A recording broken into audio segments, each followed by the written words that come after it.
Alors, Siamak. Merci, Monsieur le maire. Je voudrais vous remercier et nous remercier collectivement pour la tenue de ce débat, puisque la démocratie doit reprendre dessus sur le drame que nous venons toutes et tous collectivement vivre. Remercier Serge Ler pour le travail qui a été fait, ainsi que les services. Et puis dire que finalement, la tenue de ce débat a montré que la question démocratique, donc ce qui nous réunit ici au sein de ce conseil municipal, et des débats que nous avons dans nos différences, a pu reprendre rapidement le dessus. En début de séance, vous nous avez invités, à juste titre, et je vous en remercie, Monsieur le maire, à applaudir nos agentes et nos agents du service public. Et je pense que ça doit être aujourd'hui une question en résonance avec le débat budgétaire. Beaucoup de collègues l'ont rappelé précédemment. Nous voyons dans ces moments-là que nous avons besoin du service public de nos collectivités, service public des forces de l'ordre, service public hospitalier, service public de logistique, de transport, de toutes les personnes qui se sont mobilisées, parce que le service public, c'est avant tout d'être au service des autres, et qu'un service public de qualité n'est possible que s'il y a des moyens qui sont alloués. Et ça doit entrer en résonance avec la manière dont nous considérons le budget. Nous avons entendu tout à l'heure revenir parfois les mêmes poncifs. Je reviendrai sur la dette, mais sur la réduction du personnel, sur la réduction des déficits, sur la réduction de nos dépenses de fonctionnement. La réduction de nos dépenses de fonctionnement, c'est essentiellement la réduction des dépenses de personnel. Et quid alors de la qualité du service public? Si l'augmentation immodérée du nombre d'agents et d'agentes ne peut pas être l'horizon indépassable d'un service public de qualité, je le comprends, la diminution constante des effectifs ne peut pas non plus, pour nous, signifier un service public de qualité. Et donc c'est sur la qualité de ce service public que l'on doit s'interroger, mais aussi sur la manière dont les agentes et les agents vivent ce service public.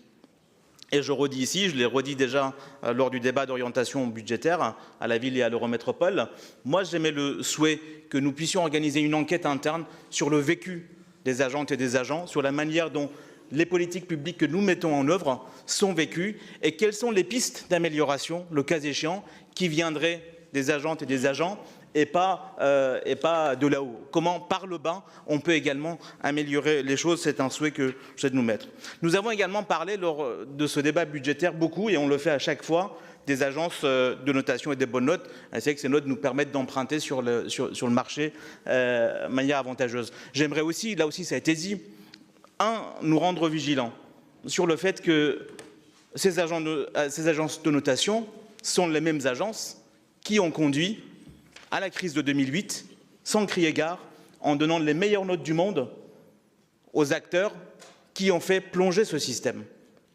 Et s'il y a un souhait à mettre, mais on ne pourra pas le faire tout seul, mais peut-être que les collectivités en France pourront travailler à une agence de notation publique issue des collectivités, avec des éléments qui sont des éléments de vision et de qualité, d'indicateurs de qualité, qui sont les qualités que nous souhaitons pour nos collectivités publiques. Là également, nous serions sur d'autres éléments qualitatifs que les différents Fitch et autres agences de notation. Nous avons parlé de la question de la dette. Là aussi, il est heureux de constater que les mêmes clivages d'hier reviennent et que notre débat démocratique n'a rien perdu de sa vigueur sur la question de la dette, de la bonne ou la mauvaise dette, ou de la dette, les impôts de demain, les mêmes poncifs qu'on entend tous les jours à la radio, à la télé, dans les journaux. La dette, ce qui permet à tout un chacun de vivre. Depuis que l'humanité existe, depuis que l'argent, le système numéraire de l'argent existe, il y a de la dette, que les personnes sont endettées. D'ailleurs, nous sommes toutes et tous ici, à part d'être des rentiers, nous sommes toutes et tous endettés. Nous remboursons toutes et tous des dettes. Donc la dette fait partie de la vie. C'est ce qui nous permet, dans ce système économique qui est l'actuel, de nous faire fonctionner. Je vous invite à lire, Monsieur Séné, puisque vous en avez parlé, à lire le travail considérable qui a été fait par David Graeber, l'anthropologue américain, sur l'histoire de la dette, qui montre que depuis la Mésopotamie, on paye la dette, et que non, là-dessus je ne suis pas en accord avec vous, qu'on ne rembourse pas toujours cette dette. Je ne dis pas qu'il ne faut pas les rembourser, mais l'histoire nous montre qu'on ne rembourse pas toujours ces dettes. Les gouvernements, y compris le gouvernement allemand, qui a fait la leçon à la Grèce sur la dette, n'a parfois pas remboursé ces dettes. Donc c'est aussi une donnée historique et donc ne faisons pas du fétichisme de la dette l'alpha et l'oméga d'une politique économique qui doit être saine et qui doit tenir compte de cela. Nous avons parlé également du pouvoir d'achat dans le contexte des Gilets jaunes, de cette mobilisation populaire, également d'un conflit ou d'une attaque frontale de ce gouvernement, en tout cas c'est mon point de vue, contre les classes populaires depuis le début de ce mandat, que ce soit sur les APL, que ce soit sur tout un certain nombre de choses, où effectivement le pouvoir d'achat de nos concitoyens, ces dernières années, ont baissé. Et c'est vrai que ça n'a pas commencé sous ce gouvernement et qu'il y a quelque chose de lancinant où l'impôt des plus fortunés a diminué d'année en année, alors que la part payée par les plus faibles et les plus démunis a augmenté ces dernières années, et on comprend donc l'exaspération. Mais je dois vous dire aussi que lorsque, par exemple, sur la ville de Strasbourg ou sur l'Eurométropole de Strasbourg, nous mettons en place une politique de l'habitat où il y a du logement social, ça participe, et vous le savez bien, à l'augmentation du pouvoir d'achat. Parce que quand on paye moins de loyer, quand on paye un loyer modéré, on participe également à l'augmentation du pouvoir d'achat, et c'est quelque chose que nous devons continuer. Et puis enfin, Monsieur le maire, le pacte financier, ça a été dit, c'est quelque chose que toutes et tous ici, dans tous les rangs, on dit doit être rediscuté, que des dépenses doivent être sorties, parce que la règle d'or est une règle qui ne marche pas.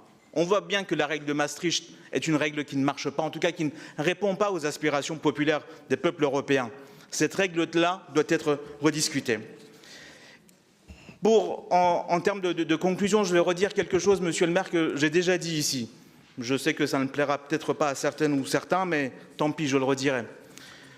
Je souhaite nous dire qu'on parle souvent beaucoup d'attractivité, on parle souvent beaucoup d'excellence, et parfois l'attractivité et l'excellence sont les autres noms de l'exclusion. Notre ville, et je fais écho à ce qu'a dit M. Séné, c'est 25% en termes de taux de pauvreté. Une des 4 premières grandes villes de France. Notre agglomération, c'est l'agglomération la plus inégalitaire de France. Il faut partir de cette réalité-là. On ne peut pas bâtir de politique publique sans partir de cette réalité-là, parce qu'elle nous oblige toutes et tous. Et les réponses doivent y être apportées. Et une des réponses, pas la seule, mais une des réponses, c'est pour les personnes qui sont aujourd'hui, et sans distinction pour le coup, que ces personnes soient migrantes ou pas, parce que c'est d'abord les personnes vulnérables, c'est des personnes qui n'ont pas de toit, et on s'en fout finalement d'où qu'elles viennent ces personnes, de notre point de vue, si on parle bien de l'humanisme rhénan, et que ces personnes-là puissent être logées. Cette réalité-là, elle nous oblige aussi. Elle nous oblige. Aujourd'hui, c'est plus de 800 appels passés tous les jours au 115.